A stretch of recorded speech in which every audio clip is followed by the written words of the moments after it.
চল মনা, বৃষ্টি আসার আগে তোর মামার বাড়িতে চলে এসেছি, খুব মজা হবে। ওই দেখো তোমার বোন আর বোনের মেয়ে এসেছে, আমি কিন্তু ওদের জন্য রান্না বান্না করতে পারবো না। মা আগে ছোট মামাদের বাড়ি চলো। কি তো ছোট মামারা কত গরিব, ওদের বাড়িতে কেন যাব?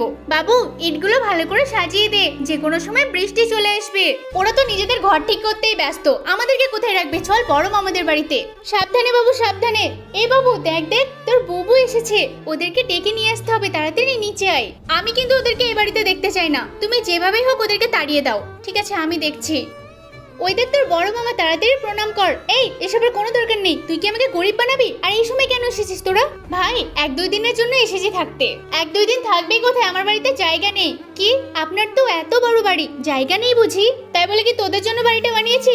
মা তাহলে ছোট মামাদের বাড়ি চলো। না রে মনা, এত বড় বাড়িতে যখন আমাদের জায়গা হলো না, ওরা তো গরিব, ওদের বাড়িতে আর কি জায়গা হবে? মা তারপরেও একবার চলো না। এই বাবু তোর বুবু তো চলে যাচ্ছে, কই দেখি তো দাঁড়া। এই বোন আসতে পারলি না, আবার চলে যাচ্ছিস কেন? বাড়ি চলে যাচ্ছি, বড় ভাইয়ের বাড়িতে জায়গা নেই। মেঘের অবস্থা এমনিতেই ভালো না, এসেছিস তো আবার স্কুটি নিয়ে, যে কোনো সময় ভিজে যেতে পারিস। আমার বাড়িতে চল। ভাই এত বড় বাড়িতে যেহেতু জায়গা নেই, তোর বাড়িতে আর কি জায়গা হবে বল? আরে কি সব কথা বলছিস, আমার বাড়িতে বহুত জায়গা আছে, তুই চল তো আমার সাথে। তাড়াতাড়ি চল, বৃষ্টি তো চলেই আসলো। আসলে বড়লোক আর গরিব এখানেই বোঝা যায়, বড়লোকরা কত অহংকার নিয়ে চলে, আর আমার এই গরিব ভাইটা কত ভালো।